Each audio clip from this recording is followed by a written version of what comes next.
താല്പര്യം ഉണ്ടാകാൻ എന്താ കാര്യം? എന്താ കാര്യമെന്ന് ചോദിച്ചാ മാന്യനായ നമ്മുടെ ഒരു കുടുംബ സുഹൃത്ത് വിളിച്ചു പറഞ്ഞാ ഞാനത് ചെയ്യണ്ടേ? മാന്യനായ ഈ കുടുംബ സുഹൃത്ത് എന്താ ചെയ്തുകൊണ്ടിരിക്കുന്നത് ചേട്ടൻ അറിയോ? അയാൾ എന്തും ചെയ്യട്ടെ, നമുക്ക് എന്ത് വേണം? ചേട്ടൻ അത് പറയാം, പക്ഷെ എനിക്ക് പറയാൻ പറ്റില്ല. ഇത് വളരെ കാലമായി നടക്കുന്ന ഒരു ഏർപ്പാടാണ്. ആ ഗോഡൌണിൽ കള്ളക്കടത്തായി കൊണ്ടുവരുന്ന സ്പിരിറ്റ് സ്റ്റോർ ചെയ്യാൻ പ്രത്യേക ടാങ്കുകളുണ്ട്. കണ്ടേക്കാം, സർക്കാരിൽ സ്വാധീനമുള്ളവർ അങ്ങനെ പലതും ചെയ്യും. അവിടെ സ്റ്റോർ ചെയ്യുന്ന സ്പിരിറ്റിൽ നിറം കലർത്തി ഫോറിൻ ലിക്കറിന്റെ ലേബിൾ ഒട്ടിച്ച് ഈ പറയുന്ന നമ്മുടെ കുടുംബ സുഹൃത്ത് മാർക്കറ്റ് വിറ്റഴിക്കുകയാണ്. ഇതുകൊണ്ട് സർക്കാരിന് എത്ര കോടി രൂപയുടെ നഷ്ടമുണ്ടെന്നറിയോ? സർക്കാരിന്റെ നഷ്ടമോ? എടാ, ഈ സർക്കാർ തന്നെ വലിയൊരു നഷ്ടമല്ലേ. നീ ജീവിക്കാൻ പഠിക്കു സുരേഷ്. നിനക്കെന്താ വേണ്ടതെന്ന് പറയും, ഞാൻ അദ്ദേഹത്തോട് വാങ്ങിച്ചു തരാം. അറസ്റ്റ് ചെയ്തൊരു വിട്ടയച്ചേക്ക്. എന്തു പറയുന്നു? ചേട്ടന്റെ സ്ഥാനത്ത് മറ്റൊരാളായിരുന്നെങ്കിൽ ഈ സമയത്ത് ഞാൻ ചെറിയൊരു സമ്മാനം കൊടുക്കുമായിരുന്നു. കാരണക്കുറ്റിക്ക് ഒരു അടി. സുരേഷ്, ഞാനൊരു പോലീസ് ഉദ്യോഗസ്ഥനാണ്. എന്നെ പോലുള്ള പലരും ഇവിടെ എന്തെല്ലാമോ ചെയ്യുന്നുണ്ടാവും. പക്ഷെ എനിക്ക് ഈ രാജ്യത്തോടൊരു ബാധ്യതയുണ്ട്. ആ ബാധ്യതയ്ക്ക് മുമ്പിൽ നേട്ടവും കോട്ടവും ബന്ധുത്വമൊന്നും ഞാൻ നോക്കാറില്ല.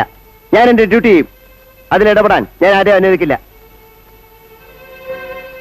ഈ മാതിരി കാര്യങ്ങൾക്ക് വേണ്ടി ചേട്ടൻ ഇനി ഇവിടെ വരരുത്. You please go.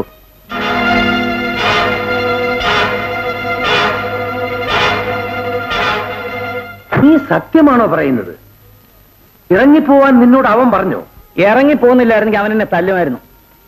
ഞാനിത് വിശ്വസിക്കില്ല. എന്തൊക്കെയായാലും അവൻ നിന്റെ അനിയനല്ലേ? ആ ധൈര്യം വെച്ചോണ്ട കൊച്ചമ്മേ ഞാൻ പോയത്. പക്ഷേ ജയേട്ടെ, വേണ്ടാത്ത കാര്യത്തിനൊക്കെ ശുപാർശ ചെയ്യാൻ പോയെന്തിന്?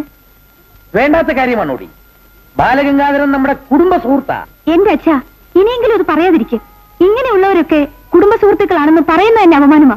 സുരേഷ് ഇവളെ ബ്രെയിൻ വാഷ് ചെയ്ത് വെച്ചിരിക്കാം. മാവാ, ഇവക്ക് കടിഞ്ഞാണിട്ടില്ലെങ്കിൽ നമുക്കൊക്കെ ആവത്താ. കടിഞ്ഞാണേ സ്വന്തം കഴുത്തിട്ടോണ്ടാ മതി.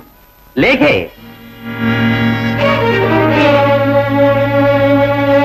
നാട്ടിലുള്ള സർവ്വ ഉദ്യോഗസ്ഥന്മാരും ഗംഗാരം മളിയുടെ പാക്കറ്റിലാണ്. അവർക്കൊരാവശ്യം വന്നാൽ അദ്ദേഹം മുന്നും പിന്നും നോക്കാതെ പണം വാരിക്കോരി ചെലവാക്കും. അപ്പൊ അദ്ദേഹത്തിന്റെ ആപത്ത് വന്നാൽ ഉദ്യോഗസ്ഥന്മാർ നോക്കിയിരിക്കൂ. മുതലാളി കാണിച്ചതൊക്കെ ശരിയാണെന്നാണ് അച്ഛൻ പറയുന്നത്? തെറ്റും ശരിയൊക്കെ നമ്മൾ എന്തിനാടി അന്വേഷിക്കുന്നത്? അവർക്ക് വലിയ ആളുകളാ മോളെ. നേരാ, അവരെന്ത് ചെയ്താലും നമ്മൾ കണ്ടില്ലെന്ന് വെച്ചേക്കാ നല്ലത്. ഇക്കണക്കിന് പണവും സ്വാധീനമുള്ളവർ എന്ത് വിചാരിച്ചാലും ഇവിടെ നടക്കുമല്ലോ. അതല്ലേടി നടക്കുന്നത്. സ്പിരിറ്റ് കേസുകാരെ പിടിച്ചോണ്ട് വന്നപ്പോഴേ ഞാൻ SIയോട് പറഞ്ഞതാ, കേസ് ചാർജ് ചെയ്യണ്ട, വിട്ടേക്കാം. കേട്ടില്ല. ഇപ്പതേ മോളിന്ന് വിളിച്ചു പറഞ്ഞപ്പോ ഖമാന്ന് രക്ഷം മിണ്ടാതെ ഇറക്കി വിട്ടില്ലേ. പിന്നെ ഈ പോലീസ് ഉദ്യോഗസ്ഥന്മാരെ എന്തിനാ വെച്ചിരിക്കുന്നത്? എന്തിനാ വച്ചിരിക്കുന്നോ? അതൊരു ആഡംബരത്തിന് വേണ്ടിയല്ലേടി. പ്രധാന ജോലി മന്ത്രിമാർക്ക് എസ്കോർട്ട്.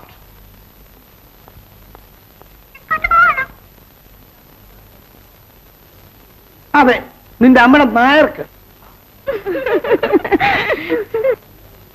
ചേട്ടൻ എന്തിനാ വിളിച്ചത്? ലേഖയ്ക്ക് വേണ്ടി നൈജീരിയെന്നും അമ്മ ഒരു സമ്മാനം അയച്ചിട്ടുണ്ട്. ഇതാ.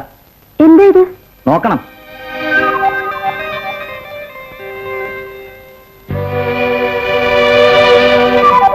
അതിലേത് സാരിയാ കൂടുതൽ ഇഷ്ടമായത്? എന്നെ ഇഷ്ടായി. അമ്മ ഇത് അയച്ചത് എന്തിനു വേണ്ടിയായിരിക്കും? സാരിയല്ലേ, രാത്രി പുതയ്ക്കാനായിരിക്കില്ല. അതിലേറ്റവും നല്ല സാരി ഏതാണെന്ന് പറയാം? ഇതാണെന്ന് തോന്നുന്നു. അത്ഭുതമായിരിക്കുന്നു. എനിക്കും അത് തന്നെയാ തോന്നിയത്. എന്താ ഇതിന്റെ ഒരു അർത്ഥം? വിശേഷിച്ചർത്ഥമൊന്നുമില്ല. ഉണ്ട്, നമ്മുടെ മനസ്സിന്റെ പൊരുത്തം. ശരിയല്ലേ? അല്ല, മനസ്സിനിണങ്ങാത്തവരുമായി ഒരിക്കലും പൊരുത്തപ്പെടുന്നതല്ല എന്റെ മനസ്സ്.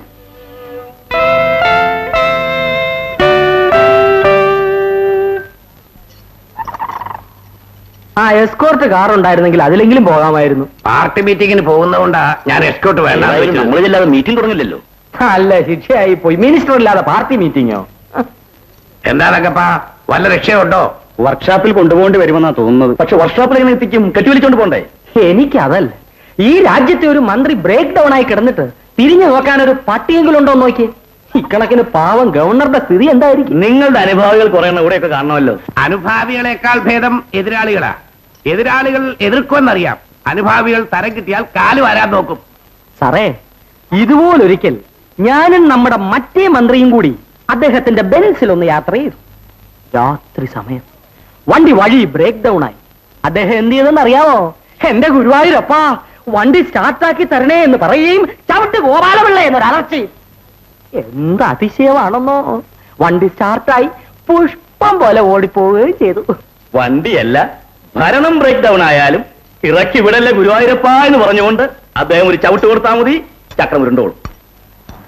ഒരു പോലീസ് ജീപ്പ് വരുന്നല്ലോ.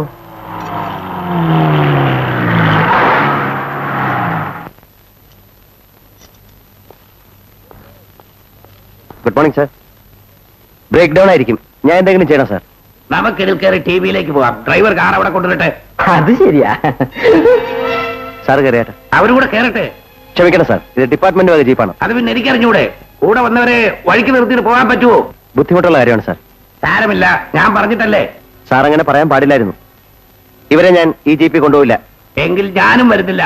എന്നാ വേറൊരു കാർ ഏർപ്പാട് ചെയ്തേക്കാം സാർ. ആവശ്യമില്ല, നിങ്ങൾ പൊയ്ക്കോളൂ. സാർ.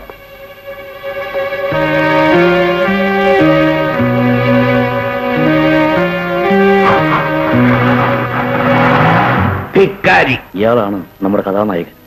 ഓഹോ, അതിവരാണോ? ഇയാളെ പൊക്കണം സാർ, അല്ലെങ്കിൽ നമ്മുടെ പാർട്ടി ഇവിടെ പൊളിയും. വരട്ടെ, ഇവനെ ഞാൻ കൈകാര്യം ചെയ്തോളാം.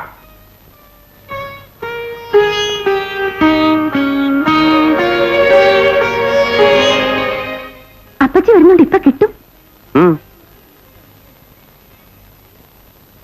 ഞാൻ എന്തൊക്കെയാ മോനെ കേൾക്കുന്നത്? നീ മന്ത്രിയെ വണ്ടിയെ കയറ്റിയില്ലേ? കൊള്ളാമല്ലോ അമ്മ ഈ വാർത്ത. ഇത് എവിടെ കിട്ടി? ചിരിക്കൊന്നും വേണ്ട, അച്ഛൻ പിണങ്ങിയിരിക്കണം. ചേട്ടാ, മന്ത്രി ജീപ്പിൽ കയറ്റാത്തതിന് അമ്മാവൻ പിണങ്ങുന്ന എന്തിനാ? എനിക്ക് പേടി തോന്നടാ മോനെ. നീ ഇങ്ങനെ എല്ലാരെയും വെറുപ്പിക്കാൻ തുടങ്ങിയാൽ എങ്ങനെയാ?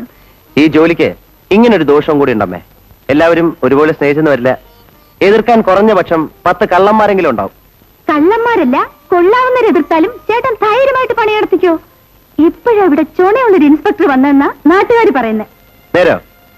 എന്നാലേ ഒരു കടലാസിൽ അതിങ്ങോട്ട് കുറിച്ച് തന്നാ ഞാൻ കഴുത്തേ കെട്ടി തൂക്കിയിട്ടുണ്ട് നടക്കാം. ഉടനെ അവളെ കളിയാക്കിക്കോ. അമ്മാവൻ മുറിയിലുണ്ടോ? ഞാൻ ഒന്ന് കണ്ടിട്ട് വരാം. വേണ്ട മോനെ, ഇപ്പൊ അങ്ങോട്ട് പോകണ്ട. സുഖമില്ലാത്തതല്ലേ. നിന്നെ കണ്ട് വല്ല ഒച്ചയും ബഹളം ഉണ്ടാക്കിയ ഈ ചേട്ടൻ എന്തൊരു മനുഷ്യനാ. ബാലഗംഗാധര മുതലാളി ഈ വിവരം ഫോൺ ചെയ്ത ഉടനെ അച്ഛന്റെ അടുക്ക ചെന്ന് പറഞ്ഞു. അയാൾക്ക് പഴയ വൈരാഗ്യം കാണാതിരിക്കുവോ? ഗംഗാധര മുതലാളി ഇപ്പോഴത്തെ കേസ് രക്ഷപ്പെട്ടു. മന്ത്രിസഭ തന്നെ കേസിലല്ലേ. പക്ഷെ അയാളെ ഞാൻ വിടില്ല, ഇനിയും പിടിക്കും. അത് വേണ്ട മോനെ, അയാൾ വലിയ പണക്കാരനാ. വിചാരിച്ചാൽ നടക്കാത്തതൊന്നുമില്ലെന്ന് ആളുകൾ പറയുന്നത്. അമ്മേ, കുരുക്ഷേത്ര യുദ്ധത്തില് 101 ദുഷ്ടന്മാരെ എതിർത്തത് വെറും 5 പേരായിരുന്നു. സ്വന്തം സഹോദരനായ കർണൻ പോലും ശത്രുപക്ഷത്തായിരുന്നു. എന്നിട്ട് ആരാ ജയിച്ചത്? എന്നേക്കാൾ ശക്തിയുള്ളവരോട് മത്സരിക്കുന്നതാണ് അമ്മേ എനിക്കിഷ്ടം. ഈ SIയെ തൂക്കി കാസർഗോഡിന് തട്ടാൻ ഞാൻ മിനിസ്റ്ററോട് പറഞ്ഞിട്ടുണ്ട്. തട്ടിക്കള മുതലാളി, പോട്ടെ, അതിർത്തി കിടന്ന് മഞ്ഞു കൊള്ളട്ടെ. പക്ഷെ വന്നതല്ലേ ഉള്ളൂ. ഉടനെ പൊക്കിയ പരാതി ഉണ്ടാകുമെന്ന് അദ്ദേഹം പറയുന്നു. എന്തോന്ന് മുതലാളി, പോകാൻ പറ മുതലാളി. ആ ദുഷ്ടനെ ഇവിടുന്ന് പൊക്കാതെ എന്നെ പോലുള്ളവർക്ക് ഇവിടെ ജീവിക്കാൻ ഒക്കില്ല.